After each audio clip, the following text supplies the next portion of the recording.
And welcome tonight on the Nostalgia Podcast. I'm not very good at funny things, though.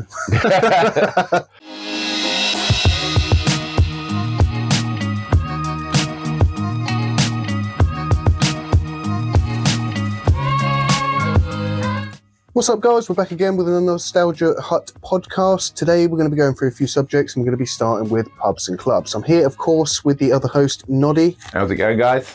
And we're just going to delve into it, really, and let us know in the comments if you've got any thoughts on this subject as well. So in the past, before I did start doing sort of media, YouTube and stuff like that, I was actually running a small pub in my hometown. I've been doing it for, I suppose, like a couple of years, really. Actually, I suppose it did hit a couple of years, and yeah, I suppose we're going to discuss how pubs are sort of shutting down. I mean, the one that I'm even talking about right now is shutting down, and just discuss the changes, I suppose. It's actually shutting down? It's shutting down. It's for sale. Is it really? Yeah. What, to be sold as a housing flat renovation or to be sold as another pub? See, I'm not entirely sure, because I know the guy that owns it actually wanted to turn into like a housing development, but the council are very funny about that, aren't they? They want to keep commercial as commercial and non-commercial as non-commercial. Although many other pubs in our town have turned to flats, literally all of them. So it's obviously not hard to do. Yeah. So, but it seems to be just for sale, and the other one. So the guy owns two, both in our town, both for sale. So it's crazy, isn't it? Like if you think about how many were in Gosport back in the day, and now how many there are in this town, it's crazy. Yeah, and it must be the same for everybody. It seems to be that it used to be down every corner, right? And now it's like you have the popular ones left, isn't it? You don't have... It's always the popular ones that survive. The ones that are slightly quirky or sell cheap alcohol or are in the prime locations. I think quirky is a good one, actually, because that's true. Even this one, I can't remember what the name is, but there's like a really nice little ale bar, and that seems to have done really well. It's really small. And tap rooms? I think so, yeah, but I've heard it's still going. Road. And I've heard it's doing all right. This, I suppose, quirkiness, it's small, it's like, you make friends there easily, and maybe the culture's changing. Yeah. I don't know, because it used to be a thing, didn't it? You finish work, you go to the pub, whereas now maybe it's not. Were prices involved, though? What were the prices back then of did you struggle to bring in the money to be able to buy the alcohol back in, if you know what I mean? Well, it was a hard one, because I remember the hardest one was competing with stuff like big brands, because they can afford to do really cheap alcohol, because they do it, I suppose, with how many people actually buy it. So, they get so many more people, so it doesn't matter if they make a small profit. Right. Whereas little pubs, which I was a bit more of, well, I would not size-wise, but, the amount of people that come in, it wasn't, you couldn't really get it beyond a certain price point. You get it good, but not quite as good, so it was hard to compete. And then, it was a bit of even then it was a hard business, to be honest, because, pubs are, they're either family or restaurants, or people just like to get drunk. But again, it's sort of, I don't know if that culture's dying or not, but it was certainly very, it was dying when I was there. Slowly, the only thing that really worked was when I'd done like younger stuff. So when I turned it into a bit of a pub club bar, and I went till late, that worked. People loved it. They were coming, they were doing like little raves and stuff. They had smoke machines and DJs. Well, I can imagine most people want to nowadays, they're getting lazier. People in these days are getting lazier. They want to go to most probably where they're going to just stay and drink. You know what I mean? Especially like during the winter months, I suppose. Not a lot of people are going to be wanting to do this within the summer months. They'd want to we'll go to this bar, we'll go to this bar, we'll go to this bar. Whereas that, and then like in the winter months, you go, I don't want to do that. It's going to be peeling it down. Let's just go there and have a drink and then we'll go home. I suppose through the winter, unless you've got those regulars that are coming in, day out, you're going to start struggling, aren't you? Oh, it's the regulars who make it, really, because honestly, the regulars are just that, they will come in and they will just drink, and they're going to have like 5 to 7 pints at least, and they're usually just chatting your ear off the entire time. But, I think that's what a pub is. It's almost like a therapist in a way. It's like a very cheap therapist. Well, it's usually where the husbands go to get away from the families. Well, that's what it was back in the day, you know what I mean? There was always the husbands would be down there, and at the weekends they'd bring their family in. It was a place to go, and that's where everyone hung out and everything like that. But I suppose as times changed, not as many people have wanted to do that. Like think of all the workmen's clubs and things like that you used to get back in the day. When you used to get whole families going to the workmen's clubs and things like that. I suppose nowadays you don't really get that as much. You know what I mean? Not as many families growing up thinking, let's all take the kids to the bar and hang out down there. Whereas back in the day, that was the thing you done. Like my mum used to be, she used to work at it was a workmen's club. And we used to go there pretty much every function that was on, because she worked there. We were there, and I remember spending a lot of my time growing up. We was always at the club until it closed down. And yeah, like you don't really get that as much anymore, and the meat raffles and all that sort of thing. You don't really get pubs like that anymore, and maybe that's why it's dying down. You wonder if those sort of things that don't happen as much anymore. Yeah, because I suppose maybe it's just a social sort of changing. Because I remember when I was young, although it was in Greece at that age, I still remember my parents being out. I'd go out, to the parties or the bars, and you bring your kids and they'd sort of run around and play together. Exactly. But yeah, you don't get that. So I wonder if maybe it's like a social thing, that it's not as accepted anymore. As what it was before. Cancel culture, mate. That's what it is. Yeah. Cancel culture on them bars. Oh. I'm not taking my children to those sort of things. Oh yeah, but instead they just keep them in, so they get socialised. I remember having the best times ever when you go to them parties. Like your mum and dad would be drunk, and you'd be there knee sliding on the dance floor. Yeah. It'd be absolutely amazing. Oh, exactly that. So all your family, when they're drunk, gets funny, don't they? Because when you're a kid, you just don't really understand. You're like, why is Uncle so funny today? He's on fire. yeah, but it's a weird one. I suppose my son did get a little bit of it, because when I ran it for them a couple of years, he used to come in and play a bit of pool and stuff. But still, to be honest, I never actually brought him in when drinking. I don't think I've really done that. But again, I suppose I probably might at this point feel a bit socially unacceptable. So I do get it. Yeah. If you don't see other people doing it as well, and you're the only one, then you might looking at you. Some people looking down, and you're like, but frowned upon.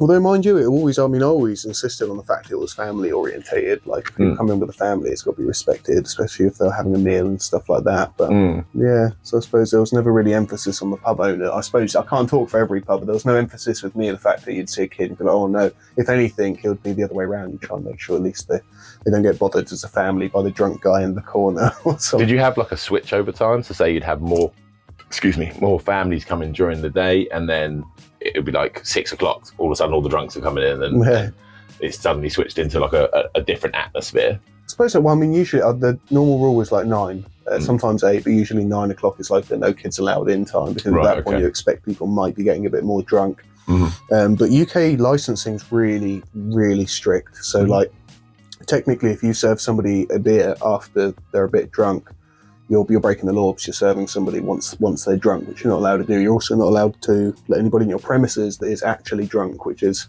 quite weird, because most people come in drunk, but you got to gauge that thing. If he's like, or she's like, you would get in trouble for then serving them. So you just have to try and keep everybody under check, because it's usually quite hard in a pub. Imagine.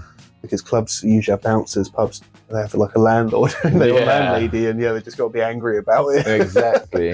Shout you out. A grumpy pub landlord. Oh, EastEnders style, Oh, I never got that. I tried to keep it smart. I always had like a shirt on, but thinking back to it doesn't really matter. No one would have really cared. No one listens to you, no matter what you're wearing. Especially in this town.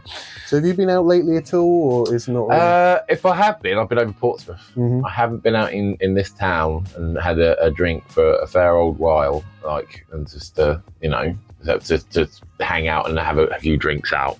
Because like you say, there's nowhere to really go and do it. Do you normally go like pubs or like bars, or what's your normal? I like pubs more than bars, or somewhere that doesn't have music on ridiculously loud. But whether that's because I'm getting old or I do not know. It's more because when I go to nightclubs and that now, it's always just loud, really loud, and I find you can't talk to people when it's that loud. You know what I mean? Whereas if you go to more, don't get me wrong, I like it going to a bar and there being loud music being played, but then I like to be able to go to somewhere else and being able to chat and everything like that. And I find in most clubs nowadays they have speakers everywhere. So no matter where you are, you could be at the bar, you could be almost outside in the garden as well, and they still got the music playing outside in the garden. You're just you can't get away from it. And it's just I like to be able to get away and just be able to sit there and have a nice chat and a nice conversation, talk to someone, and not have music blaring and it just distracts me almost when I'm talking to someone. I find it very No, of course it is. I mean, there's a huge amount of distractions when you're out drinking anyway, as there is. Yeah, let alone the constant pounding in your ear. Yeah. Don't get me wrong, maybe I am getting old. I think you do. You hit a point, don't you, where because I suppose when you're younger, you just want to go out and. Maybe that's what it is. Yeah, maybe because you're younger, I want to go out. I don't care where it is. I don't care what I'm doing. I want to go out. Whereas as you get older, you actually want to socialise. You've been busy all week doing stuff. You've been working and stuff. You might not have seen your mates for 2-3 weeks, months. Sometimes longer. And that's what you want. You don't want to sit there and just be like boom, boom, boom, boom, boom, all night. But when you, like you say, when you're younger, you've got more time to go out and do all that sort of stuff. Yeah.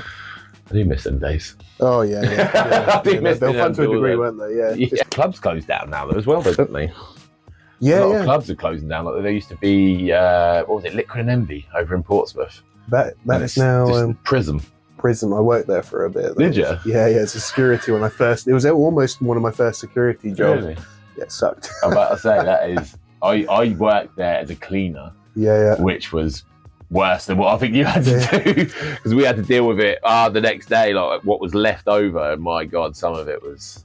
Oh God, I always used to wonder how that gets cleaned, because it's like a mess of everything. It's like water which is saturated into cups and broken glass and people's stuff. Well, normally what happens is when we went in, normally the bar staff, when they finish, they have to clear all the major cups and things like that, and they have to sweep and then there's someone that comes in specially and does the dance floor, because he done it with a big machine and everything, and he come in and done it all properly. But then all like where the seating areas were, and like all the stairs and all them bits where people spill their drinks and like they were sticky, and it's like, that's all the stuff we had to go in and get in and clean. And the toilets as well. We had to do the toilets. And I started on the toilets when I first started there. And I can tell you now, yes, the men's stink, but I always had to take longer to do the women's toilets. Yeah. The women's toilets always took fucking forever, because there was this fucking toilet roll everywhere, lipstick fucking drawn on the side.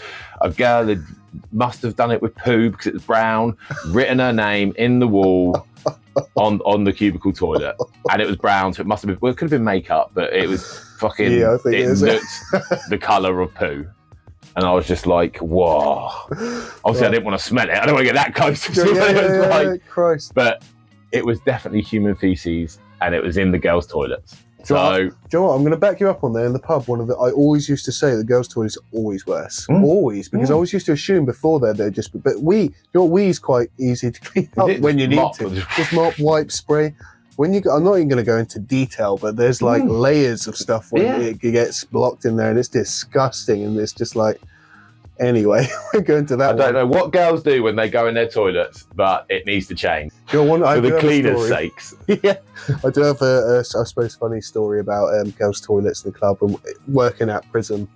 We get a call about a lady or someone maybe too drunk in the ladies' toilets, and like all male bouncers don't want to do that. Like that's the one you're just like, no, I don't. There was no females though, and for some reason I got picked. Like this sort of, James. I was quite new. Okay then, so. You go in there and it's just dodgy, isn't it? There's a male walking in there, so you have to go and you sort of have to shout. No one can hear you because it's a club. Because it's a club. Yeah, and then you're just sort of looking around. No one really cares because they're drunk at this point anyway, so literally, anyway. They're all loving it, taking selfies. Yeah, bouncers in the toilet with us. And then I just see like one cubicle that I can't open. I'm like, okay, like, right, what the hell? So I push it, can't really see underneath, and I look over, and at this point, this girl must have just tried a wee, but she had like an all-on dress, took it, was it all the way down? No, it was all the way down to her feet, and then collapsed front forward in the cubicle and was just like wedged in against the door. So the reason I couldn't open the door was because she was like, brace position against the door. And I was like, right, I don't really know what to do here. So I called another bouncer. So there's two of us now stood there going, can't open the door. So then we had to call her because we can't go in there. She's like sort of naked. We can't even touch her, so we had to call a bar staff. And then we had to help this girl climb over the cubicle, pull her dress up or down, wherever it was. And then we had to walk her out into what's called the sick room. You probably, amazing. Did you know about the sick? You must have known like medical room sort of thing, basically. But that was just the worst. Oh my God, that's just so traumatic. Can you imagine being that girl the next day, waking up and saying, please tell me that didn't happen. Please tell me that didn't happen. I always think that. I wonder if she would remember that, or if she just completely just never. Well, if she was that drunk, you never know. Yeah, so if your name is